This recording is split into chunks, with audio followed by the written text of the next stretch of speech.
नमस्कार दोस्तों, क्या आपने कभी सोचा है कि हमारे सौर मंडल में इतनी सारी ग्रह उपग्रह मौजूद हैं, लेकिन जीवन केवल हमारी पृथ्वी पर ही क्यों संभव है? आखिर ऐसी कौन सी विशेषताएं हैं जो धरती को इतना अनोखा बनाती हैं? आज हम इस वीडियो में जानेंगे कि जीवन के लिए जरूरी कौन-कौन से तत्व होते हैं और क्यों अन्य ग्रहों पर जीवन संभव नहीं है। धरती की वो कौन सी विशेषताएं हैं जो इसे जीवन के लिए एक आदर्श घर बनाती हैं? तो चलिए शुरू करते हैं इस अनोखे सफर पर और खोजते हैं उन रहस्यों को जो धरती को जीवन का पालना बनाते हैं। दोस्तों, कल्पना कीजिए एक विशाल अग्निकुंड की, जिसकी गर्मी से पत्थर भी पिघल जाए। अब सोचिए कि उस अग्निकुंड से लाखों किलोमीटर दूर एक बर्फीली दुनिया हो, जहां सब कुछ जमा हुआ हो। इन दोनों ही परिस्थितियों में जीवन संभव नहीं हो सकता। जीवन के लिए जरूरी है एक संतुलित तापमान, और यही है धरती की खासियत। हमारी पृथ्वी सूर्य से एकदम सही दूरी पर स्थित है, जिसे वैज्ञानिक गोल्डीलॉक्स जोन कहते हैं। यह एक ऐसा क्षेत्र है जहां न तो गर्मी बहुत ज्यादा है और न ही बहुत कम, बिल्कुल जीवन के लिए अनुकूल। अगर धरती सूर्य के ज्यादा करीब होती तो यहां का तापमान बहुत ज्यादा होता, पानी भाप बनकर उड़ जाता और जीवन की संभावना ही समाप्त हो जाती।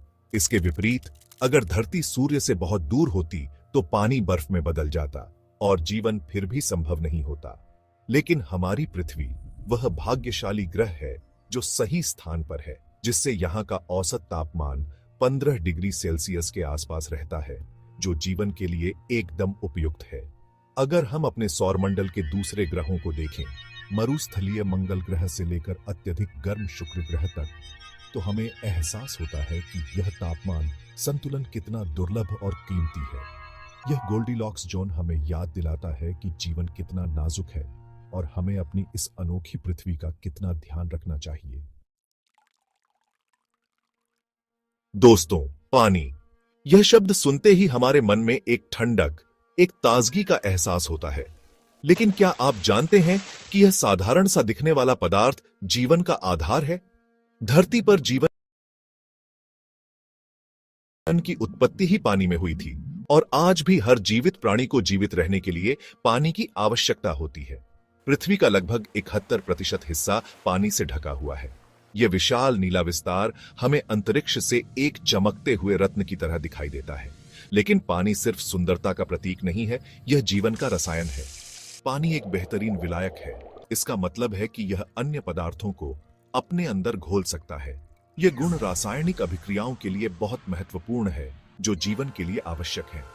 पानी पोषक तत्वों को एक स्थान से दूसरे स्थान तक पहुंचाता है, शरीर का तापमान नियंत्रित रखता है और अनेक जैविक क्रियाओं में महत्वपूर्ण भूमिका निभाता है। अन्य ग्रहों जैसे कि मंगल पर पानी के कुछ संकेत मिले हैं, लेकिन वह तरल रूप में नहीं है। मंगल पर पानी बर्फ के रूप में या मिट्टी में जमा हुआ है। इस अवस्था में पानी जीवन के लिए उपयोगी नहीं हो सकता। धरती पर तरल पानी की प्रचुरता ही यहाँ जीवन की किसी भी अन्य ग्रह की तुलना में अधिक विविधता का कारण है। यह सागरों की गहराइयों से लेकर ऊंचे पहाड़ों तक हर जगह जीवन को संभव बनाता है।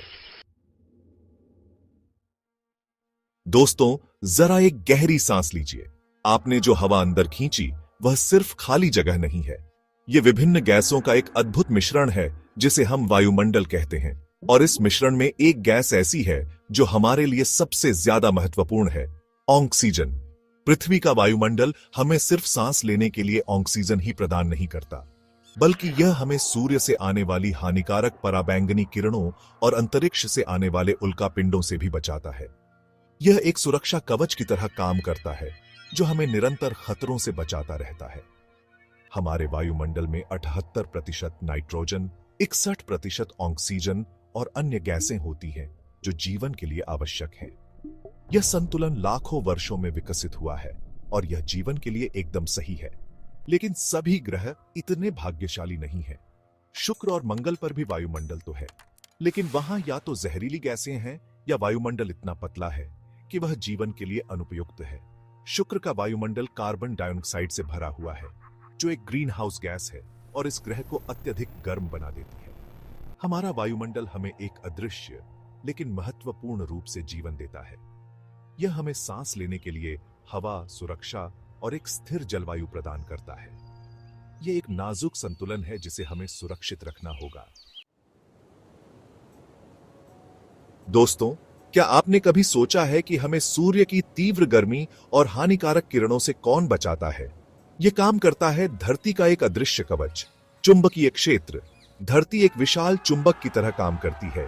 इसका चुंबकीय क्षेत्र हमें सूर्य से आने वाली प्राणघातक सौर हवाओं और विकिरण से बचाता है। सौर हवाएं सूर्य से निरंतर निकलने वाली प्रोटॉन और इलेक्ट्रॉन की एक धारा होती है जो किसी भी ग्रह के वायुमंडल को नष्ट कर सकती है। लेकिन धरती का चुंबकीय क्षेत्र इन हानिकारक कणों को अपनी ओर खींच लेता है और उन्हें ध्रुवों की ओर मोड़ देता है। यही कारण है कि हमें ध्रुवीय प्रदेशों में सुंदर ध्रुवीय ज्योति दिखाई देती है। यह इन सौर कणों का ही प्रभाव होता है जो वायुमंडल से टकराकर प्रकाश उत्पन्न करते हैं। यदि यह सुरक्षा कवच न हो तो पृथ्वी का वायुमंडल धीरे धीरे खत्म हो सकता था, जैसा कि मंगल के साथ हुआ। करोड़ों साल पहले मंगल पर भी एक घना वायुमंडल और तरल पानी था, लेकिन इसके चुंबकीय क्षेत्र के कमजोर होने के कारण सौर हवाओं ने इसके वायुमंडल को धीरे धीरे उठा दिया और आज यह एक ठंडा, शुष्क ग्रह है। शुक्र पर कोई चुंबकीय क्षेत्र नहीं है, इसलिए वहां का वायुमंडल बहुत विषैला और गर्म है। यह एक और उदाहरण है कि कैसे चुंबकीय क्षेत्र जीवन के लिए एक महत्वपूर्ण भूमिका निभाता है। धरती का चुंबकीय क्षेत्र हमें निरंतर होने वाले एक अदृश्य युद्ध से बचाता है। यह एक मौन रक्षक है जिसके बगैर पृथ्वी पर जीवन संभव नहीं होता। दोस्तों, हम सभी धरती पर चलते हैं, दौड़ते हैं, कूदते हैं, लेकिन क्या आपने कभी सोचा है कि यह सब कैसे संभव है? यह संभव है एक अदृश्य बल के कारण, जिसे हम गुरुत्वाकर्षण कहते हैं। यह वह बल है जो हमें धरती से जोड़े रखता है और हमें अंतरिक्ष में उड़ने से रोकता है। गुरुत्वाकर्षण किसी भी दो पिंडों के बीच लगने वाला एक आकर्षण बल है। यह बल पिंडों के द्रव्यमान और उनके बीच की दूरी पर निर्भर करता है। धरती का द्रव्यमान और आकार उसे सही मात्रा में गुरुत्वाकर्षण प्रदान करते हैं, जिससे यह अपने वायुमंडल को बनाए रखने में सक्षम है। अगर धरती का गुरुत्वाकर्षण कम होता तो हमारा वायुमंडल अंतरिक्ष में उड़ जाता। यही हाल चंद्रमा और मंगल का हुआ है। उनका गुरुत्वाकर्षण इतना कम है कि वे अपने वायुमंडल को नहीं रोक पाए। दूसरी ओर, अगर धरती का गुरुत्वाकर्षण बहुत ज्यादा होता तो हमारा वायुमंडल बहुत घना हो जाता और यहां दबाव इतना ज्यादा होता कि जीवन संभव नहीं हो पाता। बृहस्पति जैसे ग्रहों की ग्रेविटी बहुत अधिक है, जिससे वहां का वायुमंडल बेहद घना और विषैला है। धरती का गुरुत्वाकर्षण सिर्फ हमें जमीन से जोड़े नहीं रखता, बल्कि यह हमारे ग्रह की अन्य प्रक्रियाओं को भी प्रभावित करता है, जैसे कि ज्वार भाटा, मौसम चक्र और प्लेट टेक्टोनिक्स। यह एक नाजुक संतुलन है जो धरती को एक जीवंत ग्रह बनाता है। दोस्तों, धरती सिर्फ एक ग्रह नहीं है, यह एक जीवंत ग्रह है। यहां लाखों करोड़ों प्रकार के जीव रहते हैं, छोटे छोटे कीटाणुओं से लेकर विशाल व्हेल मछली तक। यह जैव विविधता धरती की एक अनोखी विशेषता है जो इसे अन्य ग्रहों से अलग करती है। धरती पर जीवन इसलिए भी संभव है क्योंकि यहां का पारिस्थितिकी तंत्र बहुत संतुलित है। यहां पेड़ पौधे, जीव जंतु और सूक्ष्म जीव मिलकर एक जटिल लेकिन सामंजस्यपूर्ण ताना बाना बनाते हैं। यह ताना बाना ही जीवन को संभव बनाता है। पौधे प्रकाश संश्लेषण द्वारा हमें ऑक्सीजन प्रदान करते हैं और कार्बन डाइऑक्साइड को अवशोषित करते हैं। जानवर ऑक्सीजन लेते हैं और कार्बन डाइऑक्साइड छोड़ते हैं। यह चक्र निरंतर चलता रहता है और वायुमंडल में गैसों का संतुलन बनाए रखता है। भोजन, पानी, स्वच्छ हवा और अन्य कई सेवाएं प्रदान करता है जो जीवन के लिए आवश्यक है। यह एक जटिल जाल है जिसमें हर जीव अपनी भूमिका निभाता है। किसी अन्य ग्रह पर अब तक ऐसा संतुलित पारिस्थितिकी तंत्र नहीं मिला है। यह धरती की एक अनूठी विशेषता है जिसे हमें सुरक्षित रखना होगा। हमें यह समझना होगा कि हम सभी इस पारिस्थितिकी तंत्र का हिस्सा हैं और इसके स्वास्थ्य की जिम्मेदारी भी हमारी ही है। तो दोस्तों, यही वे कारण हैं जिनकी वजह से जीवन सिर्फ धरती पर संभव है। सही तापमान, पानी की उपलब्धता, चुंबकीय सुरक्षा, उचित गुरुत्वाकर्षण और संतुलित पारिस्थितिकी तंत्र, इन सभी तत्वों का एक साथ होना धरती को एक अनोखा ग्रह बनाता है। अब सवाल यह उठता है कि क्या भविष्य में हम किसी अन्य ग्रह पर जीवन बसा सकते हैं? वैज्ञानिक इस पर लगातार शोध कर रहे हैं, लेकिन अभी तक धरती जैसा कोई दूसरा ग्रह नहीं मिला। यह सचमुच एक दुर्लभ रत्न है, एक नीला नखलिस्तान जो ब्रह्मांड के विशाल रेगिस्तान में चमक रहा है। इसलिए दोस्तों, हमें अपनी पृथ्वी की रक्षा करनी चाहिए और इसे रहने योग्य बनाए रखना चाहिए।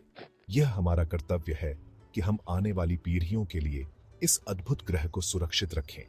अगर आपको यह वीडियो पसंद आई हो तो इसे लाइक और शेयर करें और चैनल को सब्सक्राइब करना न भूलें। मिलते हैं अगली वीडियो में, तब तक के लिए धन्यवाद।